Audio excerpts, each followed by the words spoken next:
बिस्मिल्लाहिर्रहमानिर्रहीम। आबिद शाल हाजिर है इदारा उर्दू के उस सिलसिले के साथ जिसका उन्वान हमने रखा है एक सवाल, और आज मैं साथ हूँ जनाब अख्तर उस्मान के। Welcome and time. बहुत शुक्रिया सर, आपने वक्त इनायत फरमाया।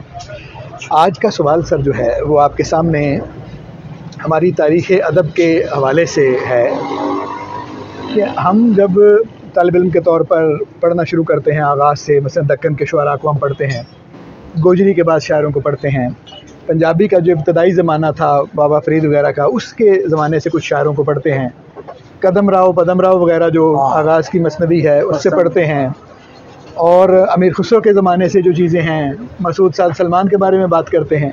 तो उन सब को तो हम किसी न किसी तरह उर्दू रिवायत का हिस्सा समझते हैं। लेकिन मसलन कबीर है जैसे एक ऐसा शायर जिसका बहुत सा कलाम उर्दू का जो एक ज़ुबान है उर्दू की, और जो उसका अमूमी एक लहजा है उसके करीब है, वो आम समझ में आने वाला आदमी है, तो उसको हम इस रिवायत में शामिल क्यों नहीं करते? हालांकि वो बहुत बलीग है, उसकी बातें समझ में आती हैं, और उसको हिंदी का शायर करार दे देते हैं। नज़ीर अकबर आबादी के बारे में तो हम नहीं कहते कि वो है। तो इसमें ये क्या फ़र्क है, या क्यों हम कबीर से या और ऐसे शुअरा से जिनका एक हद तक कलाम हमें समझ में आता है और वो उर्दू ही का एक हिस्सा है, उसको उर्दू रिवायत का हिस्सा नहीं समझते? इसमें एक और बात भी, मसलन प्रेमचंद है, प्रेमचंद का जो कुलियात है वो हिंदी में भी छपा हुआ है जी, उर्दू में भी छपा हुआ है। हिंदी वाले उसको हिंदी का लिखने वाला भी समझते हैं, उर्दू वाले उसको उर्दू का लिखने वाला भी समझते हैं। तो कबीर के साथ ऐसा क्यों नहीं है? अच्छा, ये महज लिसानी फ़र्क नहीं, ठीक। मसलन कबीर शायद ही कोई ऐसा अदब को पढ़ने वाला हो जिसको कबीर के 5-7 तबक याद ना हो जी। अच्छा, उसको शामिल क्यों नहीं करते, ये बुनियादी बात जी। कबीर है फोक पोइट, ठीक है, जिसके यहाँ जो दानिश, लोक दानिश है वो कारफरमा नजर आती है हमें।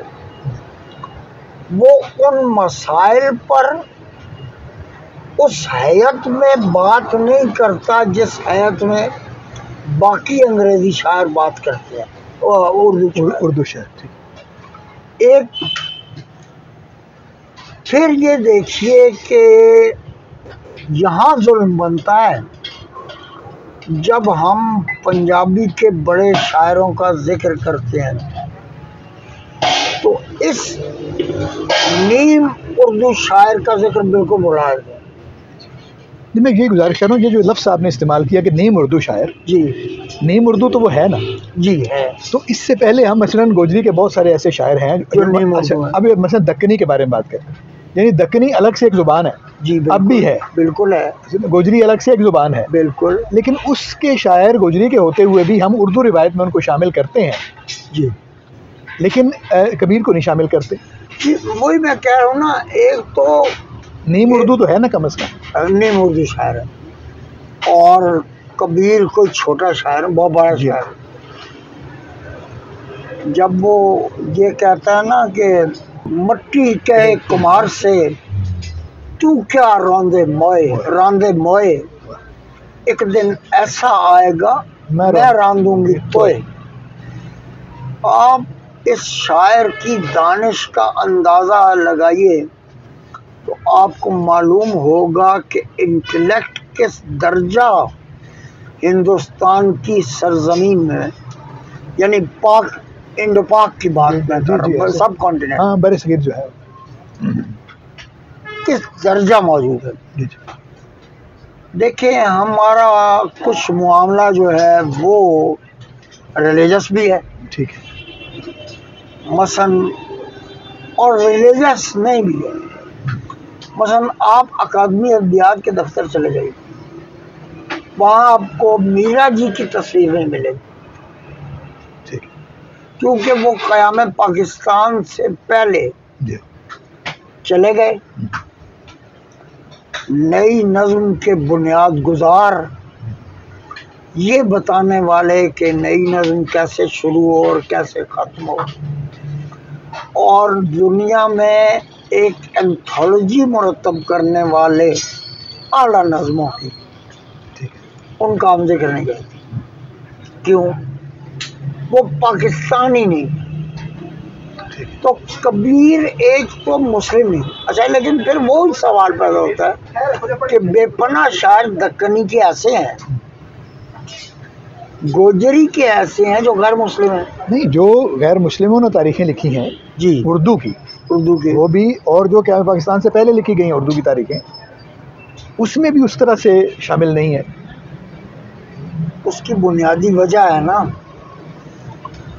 वो मैंने आपसे अर्ज किया कि अगर देखें ना, पाकिस्तानी मामला हो अगर जी, तो वो तो क्या पाकिस्तान के बाद शुरू हो चले जी। अगर मजहबी मामला है तो वो भी जो है, फिर हिंदू जो है वो तो उनको तो जिक्र करना चाहिए उसका। जी, उन्होंने भी नहीं किया।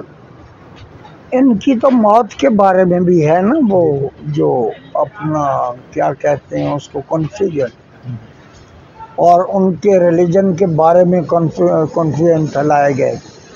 ये तो भला अली सरदार जाफरी का कबीर बानी वो मुरतब करके हमें दे गए। अब आगे उस पर तहकीकी काम जो रहता है वो करना उन मुहक्किकीन की जिम्मेदारी है कि वो कोई मुहक्कक नुस्खा कबीर का हमें अता करें। ठीक है, ये बातें तय हों, कबीर की हैत तय हो, कबीर की ज़बान तय हो, कबीर का सेक्ट तय हो। चले वो अगर ना भी हो, मिसाल के तौर अदबी यानी उसके जो है, जो उसका अब याद नहीं सिर्फ जो उसकी है जी, दोहा जी, वो तो तय है ना जी, वो तो तय है, उसमें तो कोई मामला नहीं है कि कोई कि कौन सी सिर्फ में, दोहे की सिर्फ में लिखता था। जी, हाँ। या चले अश्लोक है अगर जी, वो भी तय है, तो उसमें तो कोई अभाव नहीं है ना, जुबान के बारे में है।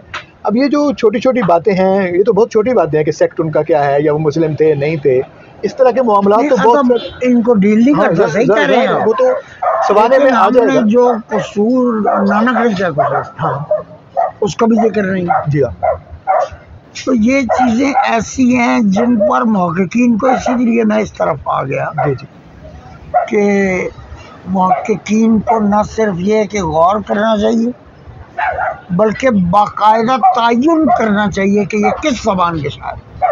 अगर ये हिंदी के भी नहीं है, उर्दू के भी नहीं है, पंजाबी के भी नहीं है, गोजरी के भी नहीं है, किसी और ज़बान के भी नहीं है, तो ये किस ज़बान के शायर हैं? नहीं, हिंदी वाले तो मानते हैं। हिंदी वाले उनको तस्लीम करते हैं तो हमें पूरी तरह समझ आती है ये लोग। जी हाँ, या तो ये है ना, एक शायर की ज़बान आपको समझ ना आती। देखिए ना, असल में तो उर्दू जो है जी, जिसको हम उर्दू कहते हैं जी, वो ये मुख्तलिफ ज़मानों में मुख्तलिफ इलाकाई जो ज़ुबानें थी मिलती, उनके जो रूप उर्दू के करीब थे उनको हम उर्दू का हिस्सा समझते हैं। जैसे मैंने दक्कन की बात की, मसलन दक्कनी जो है वो अलग से एक ज़ुबान है, लेकिन इसके शायरों को हम उर्दू रिवायत का हिस्सा समझते हैं, गोजरी के शायरों को उर्दू रिवायत का हिस्सा समझते हैं, पंजाबी के शायरों को उर्दू रिवायत का हिस्सा समझते हैं।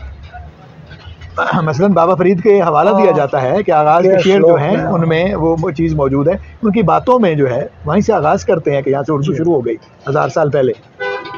लेकिन एक ऐसा शायर जो पूरी तरह समझ में भी आ रहा है, मुझे तो तंग दिली, तंग ज़हनी के अलावा कोई बात समझ नहीं आती। ठीक है, तो इसका मतलब ये है कि ज़रा और ज़ाविये से भी, हमने आतिश के बारे में भी जब बात की थी जी, तो हमने कहा था कि तारीख़ अदब उर्दू को एक दफ़ा फिर से देखना चाहिए। बेशक, बहुत सारे मामलात में जो तरजीहात हैं उसके हवाले से देखें। तो मेरे ख्याल में कबीर वाला झोंपड़ी गुल कुटियन के पास, वाह, जो करेंगे सो भरेंगे, तुम क्यों भय उदास। ना क्या बात। या छोटा बड़ा ना जानिए गुणवंता जो हो। हाँ, ये देखिए ना, छोटा बड़ा ना जानिए या मिट्टी कहे कुम्हार से, ये तो बिल्कुल उर्दू के एक्सप्रेशन के वही वाली चीज़ है। बिल्कुल बिल्कुल वही वाली बात, और वो इतना इम्पोर्टेंट है कि गालिब फिल्म बनाते हुए, जब फिल्म बनी है ना गालिब पर हिंदुस्तान में, गुलजार वाली, जी हाँ, तो उन्होंने ज़रूरी समझा कि एक फ़कीर से मीर की गज़ल और कबीर की के दोहे और गालिब की एक आध गजल जी हाँ, कोई दिन गर जिंदगानी और है, और कबीर के दोहे और मीर की वो पता पता। जी हाँ, मतलब ये है कि वहाँ पर ये समझा जाता है कि ये इनके बराबर का शायर है, जी हाँ, जबकि हम अपनी जमीन के एक बड़े शायर को कबूल करने पर तैयार नहीं जी है, हाँ। और इसकी वजह तलाश करने में हमें दिक्कत हो रही है कि हम क्यों क्यों ऐसे। तो मेरा ख्याल है कम से कम एक सवाल की हद तक हमने उसको वाजे कर दिया, तो इस पे बात होनी चाहिए, आपने भी की, हम इंशाल्लाह इसको और आगे बढ़ाएंगे। तो उम्मीद है कि हमारे दोस्तों को ये बातें पसंद आई होंगी।